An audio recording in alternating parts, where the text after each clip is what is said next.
everybody. Happy Friday. Welcome to this week's Tiny Tune-Up. Let's see if it's actually got me live here. I think I'm live. Cool. Hi.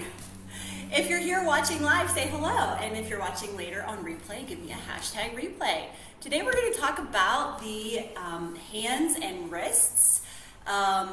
It's funny how around the holidays we start doing things that require a little more dexterity. So things I've noticed this season are bending paper clips into little tiny ornament hooks. That takes a little bit of dexterity. Gingerbread houses, hanging lights, wrapping presents, things like that. So some people are experiencing issues that they don't normally experience in their hands and wrists, and also up into their shoulders. So this is today's going to be a little bit of a spin-off from last week. Last week we really explored the shoulder in general, and today we're going to kind of follow that chain down towards the hands. And it's really interesting how much the hands and wrists are affected by and also affect the shoulders. I like to use an example. A few years back, I did a research training on just the forearms. So literally 3 days worth of training on the area between the elbow and the wrist. And I remember when I was in New York during that training, I remember texting one of my longtime clients who had some shoulder issues, and we had sort of plateaued with her shoulder issues.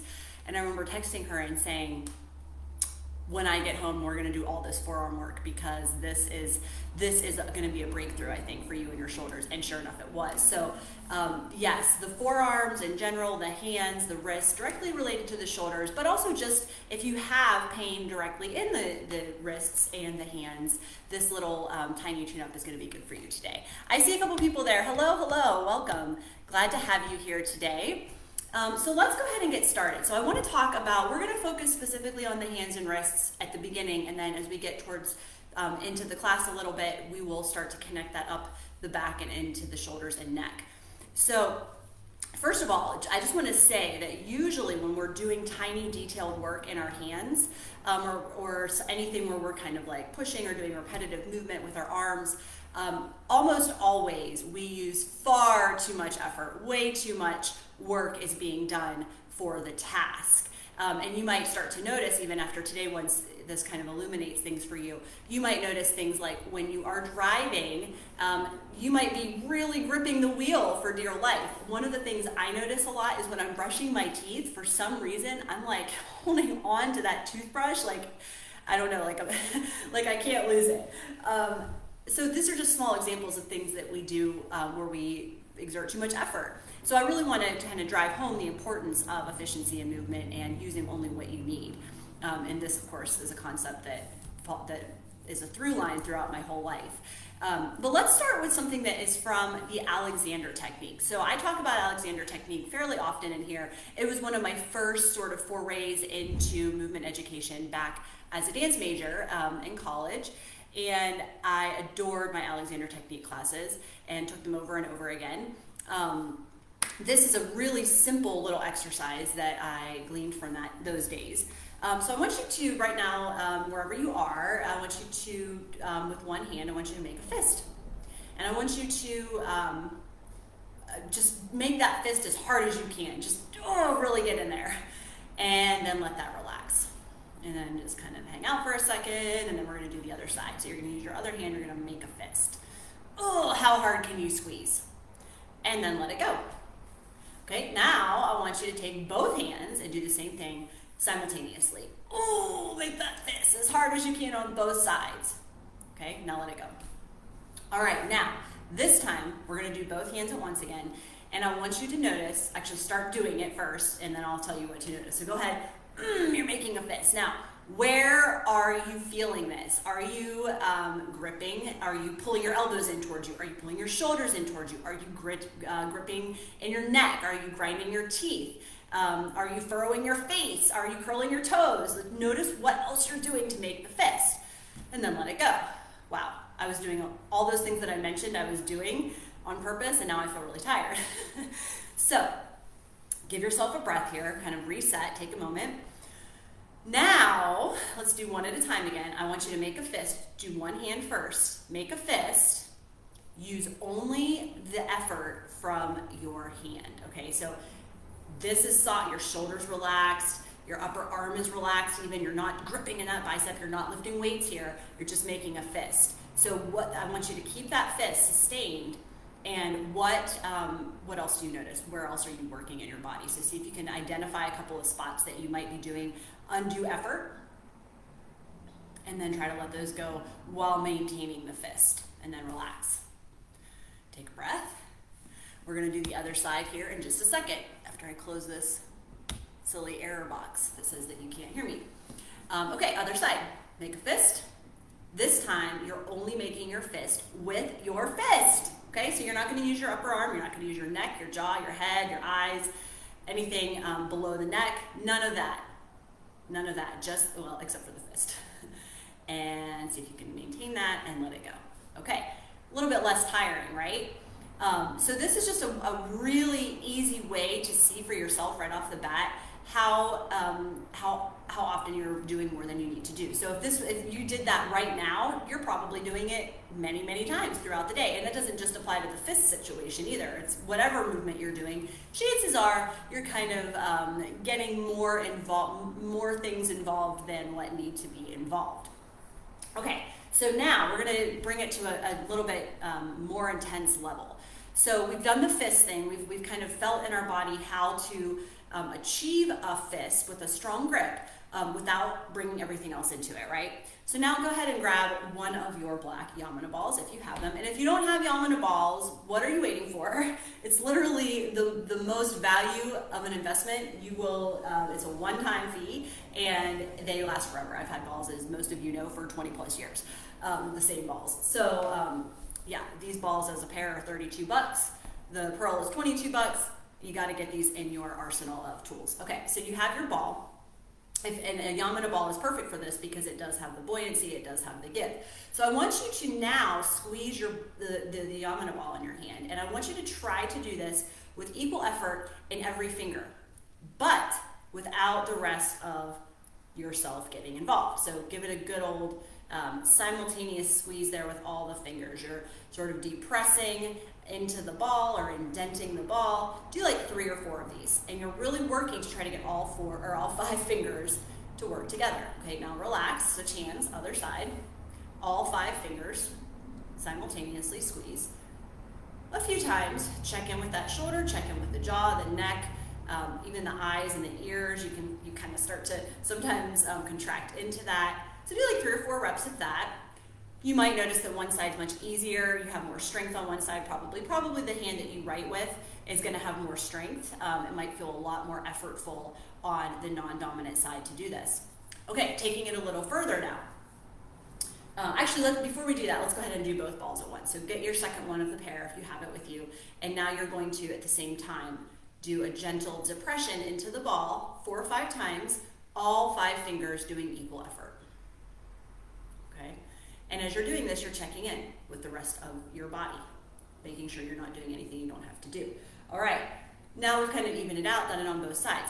Now we're gonna isolate. So let's actually do this both, well, depends on how much time you have when you're practicing on your own. Let's do one at a time for now, and then remember when you're on your own, if you practice this, you can totally do 2 balls simultaneously. Now you're gonna isolate each of the 4 fingers with the thumb. So what you're going to do is you're going to squeeze your thumb and index finger together, thumb and middle, thumb and ring, thumb and pinky. And again, you're going to try to be doing the same effort on each finger. And you'll find that there are some fingers that have a lot more strength than others. So go ahead and try that. Let's see. I'm having trouble working with my orientation here in the frame. Okay, so you have your index and thumb, middle finger and thumb, ring finger and thumb, pinky and thumb. Now I'm doing this with my arm up in the air so you can see, but I actually recommend just having your arm hang while you do this. And how was that? Was that difficult? That's really hard for me when I get to the pinky and the thumb. Try the other side, and again, you may notice a significant difference in your strength. So index and thumb, middle and thumb, oh, that was really hard, ring finger and thumb, and pinky and thumb. Wow, okay, so on my left hand, this is my non-dominant hand, I have barely any strength coming from my ring and my pinky finger. On my right hand, I actually have a decent amount. All right, now try it together both at once, because we're going to take this exercise here in a minute and actually apply it to a whole body thing, which will connect you into your shoulders, and it'll be kind of enlightening, I think. So here you are now with both of them. Again, let's start with the index and the thumb. So you're going to press, there we go, press index and thumb, middle finger and thumb. Remember, you're trying not to use anything but your hands and your fingers, right? Ring finger and thumb, oh my gosh, that's so hard, and pinky and thumb. Okay, so first of all, this just highlights for you, of course, where your range of motion is, where your articulation is, where your strength is, etc. Okay, so let that go for a second. Maybe shake out your hands, wiggle wobble around a little bit. Now, I mentioned the relationship between the forearms and the shoulders, and of course there's a relationship with the upper arm and the shoulders as well. There is a really great way that I'm going to show you now where you can take this sort of squeezy exercise and allow it to translate up your arms into your shoulders. So, I really can't stress enough across the whole body how much everything is connected, how areas that are seemingly unrelated to other areas can still directly affect those areas. This is just an ongoing thing that you will keep discovering the more you explore and delve deep into this work or similar modalities. So in this case, I want you to see how connected the hands and wrists are to the shoulders. So what we're going to do is sort of a modified, sort of quicker version of one of the spine routines, and we're going to incorporate this squeezing as we go. And as what you'll find is as the ball kind of climbs up the spine, and you start to get especially into the mid, upper back, and even into the neck, you're going to start to really feel very clearly the relationship to the shoulders as you are squeezing, because of course we have muscles that travel down the arm all the way to the fingers, right? So we have these direct connections from the neck, from the tops of the shoulders, etc., down into the hands. And this little exercise that I'm about to show you will help you kind of tap into that relationship. Keep in mind that we're going to do a sort of modified version of one of the spine routines. By modified, I just mean more quick than I normally would spend on it. If you're doing this on your own, feel free at any time now or later to spend a good 10 or 15 minutes rolling up the spine. Today we'll probably spend about 5. I'll just have us stop at a couple of landmarks. So go ahead and get yourself into a space where you have a little bit of room. You're going to have, you want your 2 balls for this, your 2 black balls, and then also a larger ball of your choice. So that could be pearl, silver, or gold. Let me close this out here. Okay, 1 second, let me go grab my pearl. I'm going to do, actually, just for fun today, I'm going to use silver. I really enjoy the silver in the spine. It's a little bigger than the pearl, so I like the space that it provides, but it's also a denser, thicker material, so I like that it kind of penetrates the tissue a little bit more directly. But you can absolutely use a pearl or a gold for this. So what we're going to do is maybe hit about 3 or 4 points on the spine. Instead of rolling through every single vertebra, we're going to maybe hit a couple of landmarks. So what I want you to do is start with your, actually let me face this way so you can see out the window. Start with the ball kind of wedged into your sacrum. Just kind of wedge it in there. You can bend your knees. Probably should have a mat so I don't slide, but we're going to give this a shot.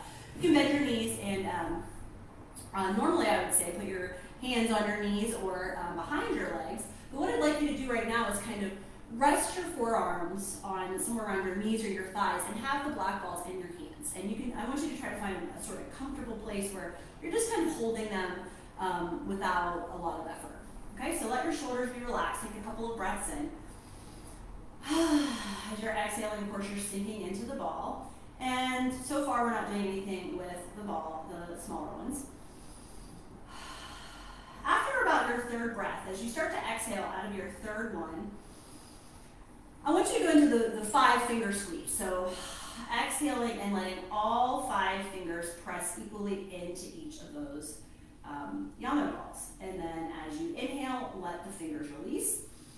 And we'll try this one more time. As you exhale, you're sinking into the ball, letting the ball support your back as you are squeezing. Now, this probably doesn't feel like a whole lot at this point.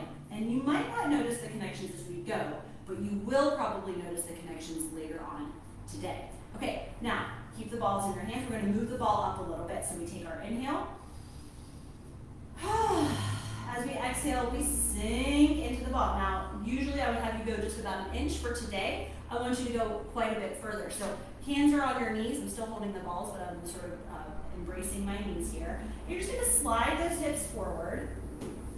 You can support your head if you need to until you get to about the spot between your shoulder blades. You can see that there, about right below, right at the very bottom of my shoulder blades, right between them. Now I want you to keep your chin really tucked towards your chest so that the back of your neck is totally supported. If you feel like you need your hands back there, you can totally bring, with the balls in your hands, you can bring your hands back there and just place the balls sort of at the base of the skull there at the occiput and let the shoulders relax. Chin is to the chest. If your elbows are wide, this will be a little more successful. You'll feel a little bit more clearly the connection to the hands from the shoulders if your elbows are wide.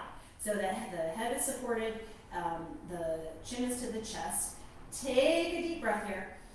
The ball should be high enough that you're not struggling too much in the abdominals. If you're really finding a hard time, if you're getting some shaking or something, move the ball up a little bit higher. That'll give you a little more support.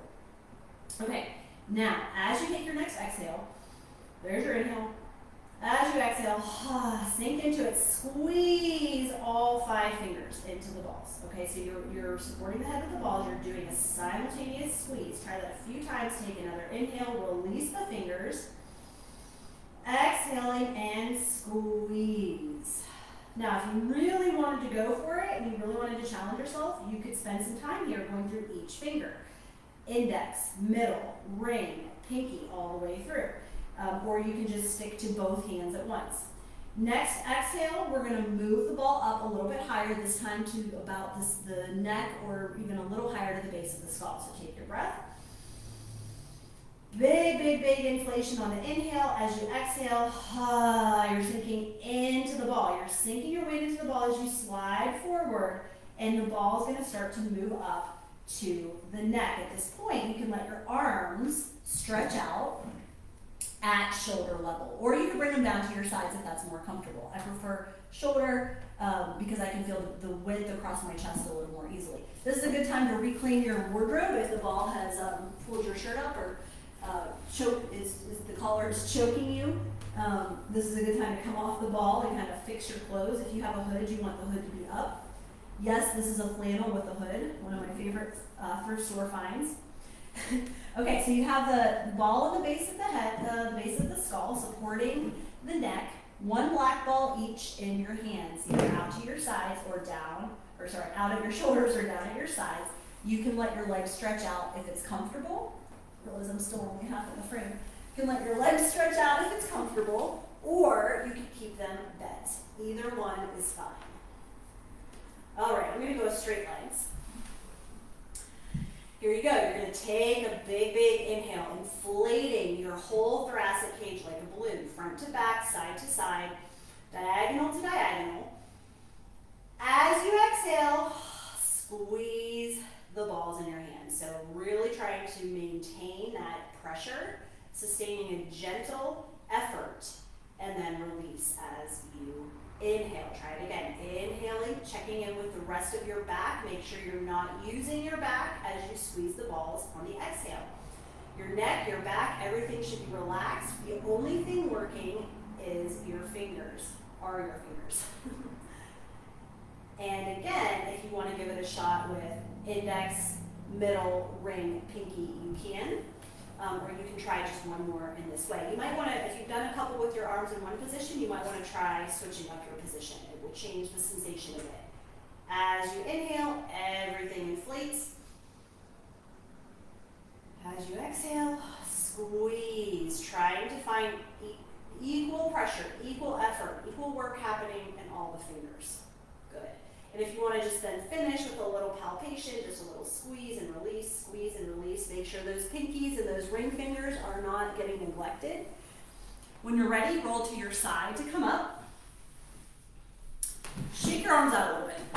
If you want to stand, my arms are, I'm not able to let them just swing because I'm sitting, but if you want to stand and let them swing around, maybe do some like this kind of stuff, wiggle waggle your fingers, make some fists without the balls, just to kind of really keep all of all those juices flowing.